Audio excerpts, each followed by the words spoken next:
Қасым, қазақ хандығының негізін қалаушылардың бірі Жәнібек ханның ұлы.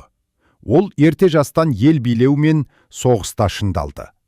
Қазақ сұлтандары арасында Қасымның беделі арта түсті. Халық пен сарбаздар бұрындықты ұмытып Қасымның соңынан ерді. 1511 жылы Бұрындық хан Мауреннахрға кеткеннен кейін Қасым хан хандық билікке жеке өзі отырады.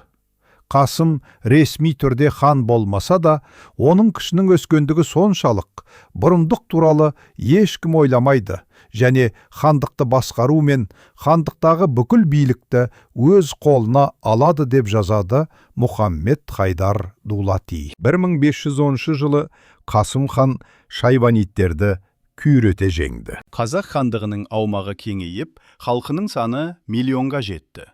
Қасым хан елді заңмен басқарды. Оның қасқа жолы ғасырлар бойы ел жадында қалды.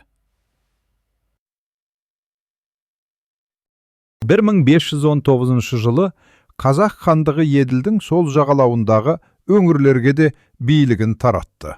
Еділ жайық аралығы қазақ тайпаларының көшіп қонатын жеріне айналды.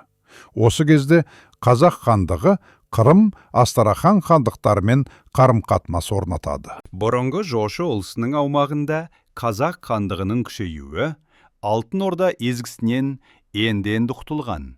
Бірақ оның салдары әлі де болса Мәскеу билеушілерінің жадында сақталғандықтан өте қорқынышты еді. Сондықтан Мәскеу Қасым хан туралы, Қазақ хандығы және қазақтар туралы мәліметтер арнайы жинақтала бастаса керек. Татарлар, олардың аумағы Қытайға дейін созылып жатыр, деді итальяндық әдебиетші Иовей. Волга бойындағы бұл ел оңтүстікте және шығыста далалық аймақпен шектеседі. Шығыста олар шайбанылық және қазақ деп аталатын татарлармен араласып тұрады, деді Австрия елшісі Сигизмунд Герберштайн. 16 ғасырдың бірінші ширегінде Қазақ хандығының күшеюі Қазақ хандығы мен қазақ халқының атауларына байланысты бұрынғы ұғымдарға да өзгерістер енгізеді.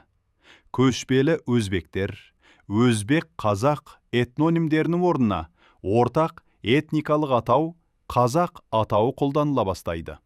Географиялық мәндегі дешті қыпшақ ұғымына қоса, этнографиялық Қазақстан атауы қатар қолдана бастайды. Қазақстан термін алғаш рет 15 ғасырдың бірінші ширегінде орта ғасырлық деректе кездеседі. Қасым хан 16 ғасырдағы қазақ хандығын күшейткен, халықты бір тұтас еткен ұлы хан. Оның аты тарихта мәңгі сақталды. Біздің бірлігіміз халқымыздың күші, бірлігіміз болашағымыздың кепілі.